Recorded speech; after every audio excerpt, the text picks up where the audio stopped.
Você irá assistir agora Construção Dinâmica na TV.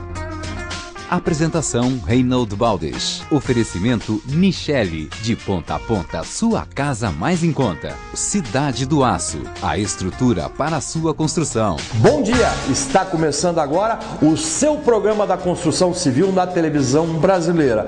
E hoje com muitas dicas e curiosidades. Iniciaremos o programa com o Sérgio, que irá mostrar uma matéria muito interessante realizada na indústria Bloco, que fabrica blocos cerâmicos para alvenaria estrutural. Após, nós estaremos lá na loja Michele com o pessoal da Souvenir dando super dicas de pintura para você. E no final do programa, o nosso amigo e professor, o de Senha, irá falar sobre disjuntores. Vamos lá com o Sérgio com o processo de fabricação dos blocos cerâmicos. Curiosidades interessantes. Construção Dinâmica na TV. Bom dia, amigo telespectador do Construção Dinâmica na TV.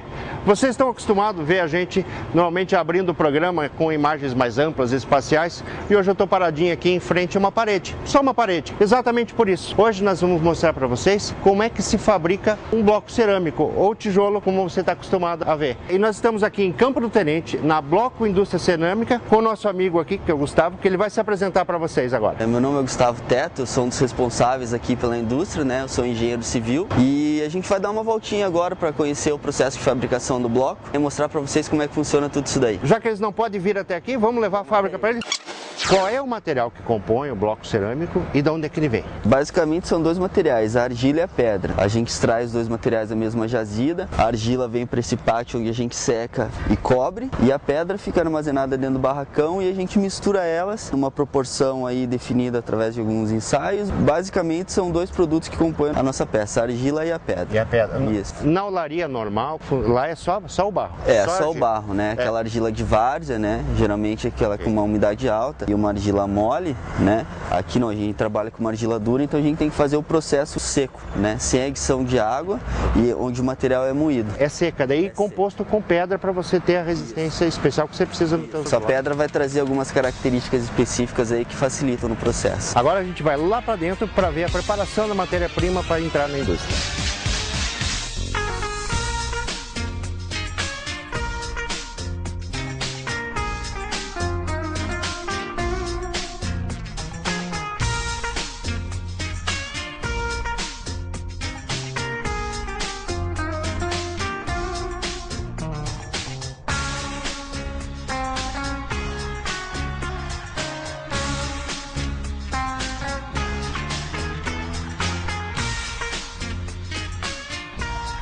Já vimos o material lá fora e eu vi que estava tudo coberto. Na olaria não é assim, né? O barro já vem pronto, né? Não, ele já vem pronto, ele vem úmido, né?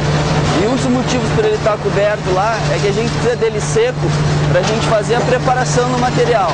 Ele tem que estar seco porque ele vai ser moído e se ele tiver uma umidade um pouquinho mais alta, ele atrapalha o processo, ele começa a empastar no moinho, né? Aqui tem os dois silos, a pedra e a argila. Isso, um para pedra, um para argila. A gente mistura os dois através da velocidade da correia, né? Então a gente consegue determinar exatamente qual é o percentual de cada um. Eles se misturam, são moídos misturados, né? O que foi moído passa por uma peneira, a peneira separa e consegue manter a granulometria uniforme. O que ficou na peneira volta para moer, o que passou dá sequência no material e isso daí já é a nossa massa pronta, né? A mistura correta para entrar no outro processo. Aí é só adicionar água e a gente tem o nosso barro pronto. Daí vocês vão ver para frente como é que é feito o processamento e a extrusão do bloco. Seguindo a etapa do processo, nós já estamos com nosso pó pronto, que é tudo em pó, né? Aí vai entrar a mistura de água, é isso para formar a pasta, que é o barro que os outros usam. Ali no misturador a gente tem a primeira adição de água, né? Então ele já adquire uma forma um pouquinho mais consistente. Aqui na extrusora a gente é a última adição de água, onde a umidade já é controlada e já permite uma plasticidade para a gente conseguir extrudar o material, né? Então a massa já sai pronta aqui com essa umidade, pressão e vácuo tudo controlado, né? Saindo da extrusora, o bastão de barro ele é cortado, né? Uma precisão também que tem que ser milimétrica, porque as características principais do bloco é a precisão das medidas dele, né? Então ele é cortado, ele é agrupado nas mesas ali para fazer o carregamento automático, para não ter nenhum manuseio da peça e não que prejudique o formato inicial dela, né? Ele está saindo vapor aqui, entra calor em algum momento aqui, da onde vem essa temperatura? Na verdade, ele é devido à pressão muito grande que tem dentro do canhão da extrusão, né? Por ser uma pressão muito forte, ele aumenta a temperatura e ele vai evaporando essa umidade superficial do bloco, né? Mas não há a temperatura ambiente, não há adição nenhuma de temperatura. A outra coisa que eu notei é que o barro sai lisinho. Ele entra todo em pelotas, né? E sai lisinho, não tem ar, não tem nada. Como é que você consegue fazer isso? Na própria extrusora ele tem uma câmara de vácuo, né? Onde a gente controla a retirada e o vácuo do material, juntamente com a pressão no canhão. Isso daí, essas duas combinações garantem uma massa um pouco mais firme. É aqui que você garante a qualidade e a homogeneidade do teu bloco cerâmico. Tá vendo, gente? Não é só amassar barro, botar dentro de uma máquina e fazer a extrusão. Tem um monte de tecnologia agregada. Agora a gente vai para a secagem do material. Mas após o nosso primeiro intervalo de comerciais, que será rapidinho. Construção dinâmica na TV. Oferecimento Nichelle. De ponta a ponta, sua casa mais em conta. Curiosidades interessantes. Construção dinâmica na TV. Agora esse material, como é que se chama isso aqui? Vagão, né? Isso, essa do secador é a vagoneta e a do forno é vagão. Isso aqui está saindo do secador, que a gente viu o material entrando lá no outro processo. Quanto tempo ele leva para passar todo o corredor? Isso varia um pouco de acordo com a nossa produção, né? Mas ele varia em torno de 16 a 20 horas dentro do secador. Então ele entra lá, o barro molinho, de 16, 20 horas ele sai aqui. Agora eu estou ficando um pouco mais feliz, que até agora eu só vi máquina. A tua fábrica é toda automatizada, não tinha ninguém trabalhando? Esse aqui é um dos únicos setores onde tem pessoal colocando a mão na massa, literalmente. Porque aqui o bloco já adquiriu uma consistência, uma certa dureza, onde o manuseio do pessoal não danifica a peça, né? Então ele já está duro o suficiente para conseguir se manter durante o processo. Daqui então o bloco vai lá pro forno? Isso. Não dá para mandar no mesmo vagonete? Eu estou vendo que eles estão trocando pro vagão, né? No forno a gente tem uma temperatura muito alta, né? Chegando a quase 900 graus. Então a gente tem que isolar a parte de baixo do vagão, que é o aço, as rodas, os eixos, os rolamentos, para garantir que ele consiga andar tranquilamente no vagão. 900 graus lá dentro? Isso. Quer dizer que o capeta vem fazer sauna aqui? Vem. Então tá bom, a gente vai mostrar para vocês imagens aqui agora do processo de entrando no pré-aquecimento, né? E lá de dentro do forno, daí o nosso cinegrafista vai sozinho. Lá a gente manda, a gente pega ele na saída lá depois. Então tá bom, vamos ver o restante do processo lá na frente.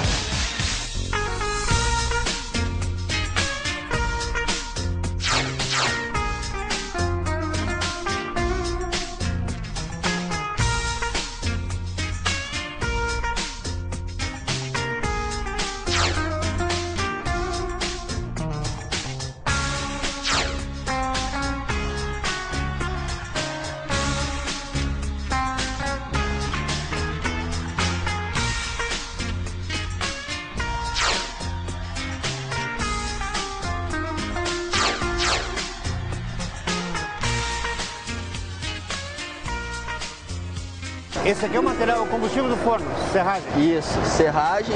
A gente faz a injeção pela parte de cima do forno, né, da serragem. Então ela queima entre os vãos dos pacotes, ela não entra em contato direto com o bloco. Tem que ser serragem, né, pelo tipo de queima nossa, por causa do forno. Como ela é feita por cima, pelo teto do forno, ele não pode ser os outros materiais alternativos, como lenha, cavaco, esse tipo de coisa, né? Até porque isso aqui ecologicamente é mais correto, né? Isso. Imagino que deva ser serragem de madeira de reflorestamento, né? Com certeza, isso daqui a gente tem um fornecedor que trabalha só com esse tipo de matéria de reflorestamento. Então vocês estão vendo aqui o principal processo, que é o da queima.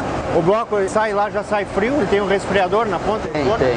Esses blocos cerâmicos, eles entram crus, passam por dentro do processo de queima, é injetado serragem entre os blocos, pacote de bloco, é feita a queima, lá na ponta é feito o resfriamento, que eu até pude entrar na ponta do forno lá, sai prontinho. Paletiza o material e já pode ir pro caminhão. Ele é fitado, né, com fita e embalado com filme, para ele manter o pacote bem compacto. Agora, gente, vou mostrar para vocês como é que funciona o controle de qualidade lá no laboratório. A gente está aqui dentro do laboratório agora para acompanhar controle desse processo todo, que imagino que isso aqui não seja só a ruptura do corpo de prova. Não. Na verdade, a gente faz o controle desde a jazida da matéria-prima, né, dos tipos de massa que a gente vai usar no processo, e em cada etapa do processo a gente faz essa análise, principalmente da parte dimensional da peça e da parte de planeza, esse tipo de coisa, né? Mas o mais importante mesmo é garantir o padrão das medidas, né, de acordo com o que a norma brasileira pede. Porque numa alvenaria estrutural que tudo é controladinho, se um bloco ficar maior que o outro, você acaba tendo um revestimento mais grosso e acaba perdendo a qualidade na obra, é isso? É exatamente a ideia principal do processo de alvenaria estrutural, né? O encaixe de peças, né, feito a modulação, tudo isso daí. Nada de quebra ou aquele jeitinho que é feito na obra, né? É tudo padronizado. Alvenaria estrutural. Isso é um bloco cerâmico. Isso. O antigo e conhecido tijolo. Quanto é que aguenta na compressão um bloco desse? De acordo com o nosso processo, nosso material ele dá em média aí de 8, 9, chegando a 10 MPa. O que quer dizer MPa? Um bloco desse ele chega a aguentar aí uma compressão de até 60 toneladas. Um bloco, né? 60 toneladas? Isso. Um bloco? Isso. Isso é controle de processo, é qualidade, bem diferente do que a gente está acostumado. Por isso que a gente trouxe vocês aqui para vocês verem todo o processo. Agora vamos ver o nosso amigo lá rompendo um bloco.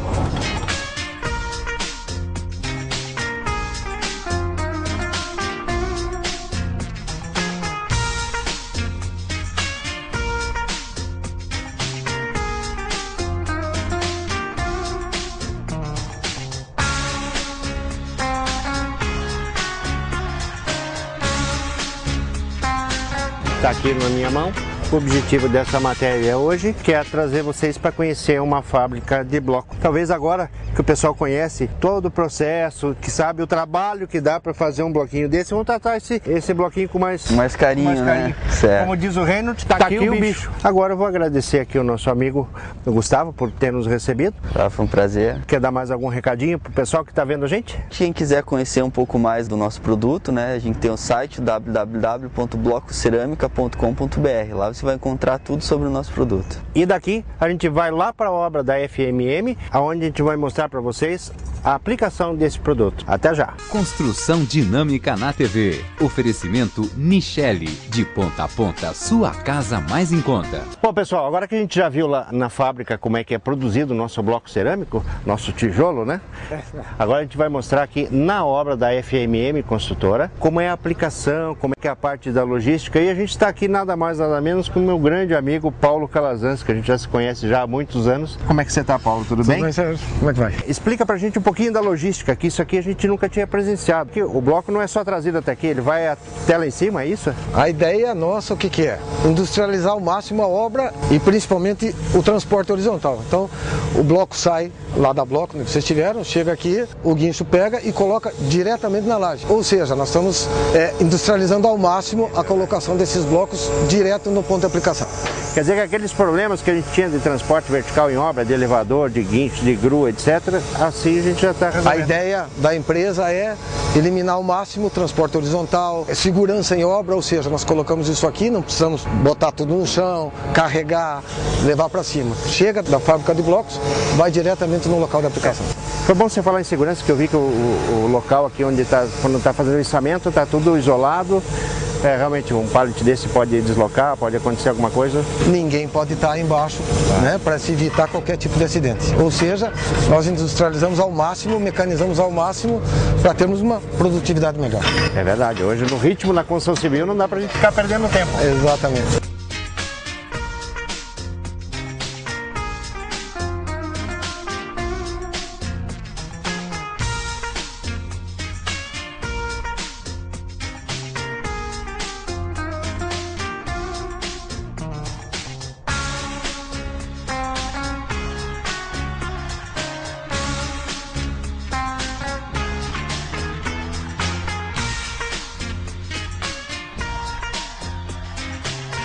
estamos acabando aqui a nossa matéria sobre os blocos de cerâmica, que é ao lado do nosso amigo Paulo Calazans. Se o Reino me chama de professor, ele é doutor no assunto, eu aprendi muita coisa com ele. A gente encerra aqui a matéria sobre os blocos cerâmicos e agora é com você aí, Reino. Parabéns, Sérgio, por essa matéria maravilhosa e parabéns à indústria Bloco pela qualidade de seus produtos. Agora nós estamos no final do ano e nessa época muitos pintam sua casa. E agora você verá uma super dica da Suvinil e das lojas Nichelle Materiais de Construção sobre pinturas, ok, pessoal? Acabamentos e pinturas, construção dinâmica na TV. Nós iremos falar de pintura. Para tanto, eu vim até um especialista. Eu vim até o Emerson, que é da Suvinil, que eles têm uma sessão completa dentro da loja Nichelle. Emerson, a minha obra já está concluída, já foi tudo preparadinho, eu passado o reboco, o calfino já está curado com 30 dias. Qual que é o passo a passo para quem está construindo, já está com a obra concluída, que nem a minha? Hoje a Suvinil tem, como é em cima do calfino, fundo preparador de parede, que é um produto líquido, transparente, uma cola. O que ele evita? É calcinação, que cal e água, ele queima a tinta, que dá o desbotamento e agrega todas as partículas para o descascamento. O fundo preparador é justo também para não deixar desbotar a tinta, sim, que as cores intensas, quanto mais a cor intensa, mais ele desbota mais rápido. Então o fundo preparador ajuda justo nisso daí. Aí se você quer um acabamento de primeira, que você queira uma superfície bem lisa, o que você pode usar? Usa o fundo preparador e depois vai corrigir com massa acrílica, certo? Aí você precisa de uma tinta com alta lavabilidade, você pode usar hoje, a Suvinil tem o acrílico acetinado e tem o acrílico semibrilho, que são os mais laváveis. Aí existe acrílico fosco. O fosco, o único detalhe é que ele não mostra tantas imperfeições na parede, só que para lavabilidade ele não é tão bom, certo? Aí você poderia usar uma tinta com brilho ou acetinado, que seria a tinta de mais alta lavabilidade. Aí fica a critério teu, tá? Ou você corrige com massa, que hoje se você corrigir com a massa acrílica, a massa você vai fazer um fundo uma vez só, igual fosse uma alicerce numa casa. Se usou o fundo, usou a massa acrílica, outra vez que se for repintar, você só vai repintar, não vai precisar estar corrigindo com massa acrílica. Então seria interessante, se quer um acabamento de primeira, já usar uma massa acrílica, aí depois você fazer a pintura. Numa obra nova, com todos esses fundos que você falou, quantas demãos de tinta? 2 a 3 demãos. 2 a 3 demãos. Vai depender da cor também? Cores, quanto mais intensa, mais mãos de tintas você teria que aplicar. E normalmente o pessoal pensa que é o contrário, não, né? Normalmente a pessoa acha que isso daí, a cor mais escura ele vai cobrir mais. Não, é bem o contrário. A cor mais escura, mais demãos você tem que dar. Portanto, que a Suvinil recomenda até você usar um fundo que é desenvolvido no sistema self-color, hoje cores intensas, aplicar antes de fundo. Falando em sistema self-color, você vindo aqui na Nichelle, você tem uma variedade de produtos, várias marcas e principalmente aqui dentro da Suvinil. Qualquer cor que você tenha ou queira, eles desenvolvem aqui, né? Desenvolve mais de 2.000 cores no sistema self-color, no acrílico semibrilho, acetinado e fosco, no latex PVA também. Maiores informações para quem quer saber de pintura? Procura nós aqui na Nichelle e a gente tem aqui pessoas especializadas na área de tinta também que vai te dar uma orientação. Então tá aí, você que vai pintar sua edificação, seu edifício, sua casa, você que é profissional da área de pintura, venha na Nichelle. Aqui você vai ter várias dicas do Emerson e do todo o pessoal aí que está pronto para te atender. Falando em Nichelle, tem oferta da Suvinil para você. Veja só. Massa corrida, Suvinil, PVA 18 litros, R$ 42,98. Nichelle, de ponta a ponta, sua casa mais em conta. Força e energia, construção dinâmica na TV. E novamente nós estamos no nosso quadro Força e Energia. E agora nós vamos falar de segurança na parte elétrica. Então o professor de CEI agora vai falar do assunto importante. Vai falar sobre disjuntores, não é isso? Exatamente, Rendo, né? Então você pode ver, aí tem 2 tipos básicos aí de disjuntores, né? E o pessoal às vezes não se atenta aí a comprar um disjuntor normatizado, um disjuntor que seja, como a gente pode ver ali nas cenas, um disjuntor que seja aprovado pelo Inmetro, né? Então ele tem a certificação, mostrando que um órgão fez esse teste e validou esse disjuntor. É muito importante isso, né? Comprar disjuntor com marcas aí que sejam normatizados aí por algum órgão aí e tenha o selo do Inmetro. Outro detalhe importante que a gente pode citar aí dos disjuntores, que ele é um equipamento usado para proteção, né? Mas é basicamente usado para proteção do condutor, né? Seja o fio, seja o cabo, como a gente já falou em programas anteriores. Às vezes o pessoal usa bastante ele para manobra, igual, qual que seria uma manobra? Por exemplo, igual usa-se um interruptor. Isso é errado, tá? Não que não possa ligar e desligar, né, o teu circuito pelo disjuntor. Uma das funções é essa, mas não é a função principal. A outra característica é que a gente tem 2 normas básicas que ditam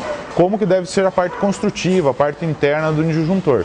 Antigamente existiam os disjuntores apenas térmicos, que eram os disjuntores pretos iguais a esse, né? Mas o material ainda feito de baquelite, né? Que eles eram apenas térmicos. Esses disjuntores aqui já são termomagnéticos, né? Então todos eles têm a parte tanto de percepção térmica quanto a parte magnética. Caso venha ultrapassar a corrente que ele está dimensionado, ou a corrente que vem especificada nele, ou tem um curto-circuito. Caso venha um curto-circuito, desarma, né? Quando ele desarma, Rendo, ele fica numa posição intermediária, né? Então seria uma posição que o pessoal chama popularmente de trip, né? Então a pessoa às vezes vem tentar rearmar ele e não consegue, né? Teria que então desligar ele totalmente e depois manobrar ele para a função on ligado. Outro detalhe importante, né, dos disjuntores, por exemplo, da linha NEMA, que eles são basicamente 3 tipos, né? A gente fala tecnicamente como disjuntores monopolar ou unipolar, com apenas um polo, é para usar apenas em uma fase, protege apenas uma fase, né? O pessoal fala, o monofásico, mas monofásico é o teu sistema. O correto é monopolar ou unipolar. Aí temos o disjuntor bipolar, sistema bifásico, ele já protege 2 fases, e o sistema tripolar. Detalhe, você perceber que eles veem a marcação dele, qual é o limite máximo que ele atende, por exemplo, a 40, nesse caso do unipolar aqui, 40 amperes, 50 amperes no caso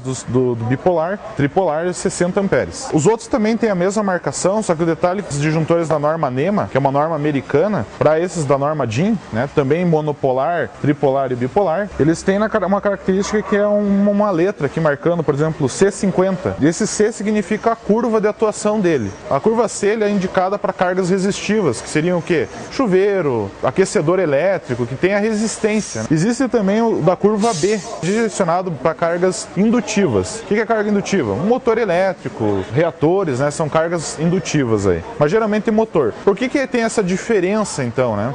Basicamente porque um motor elétrico ele tem na sua partida uma corrente muito alta. Então o disjuntor tem que ter um retardo dessa percepção de sobrecorrente, que às vezes ultrapassa o que ele está dimensionado por alguns instantes, né?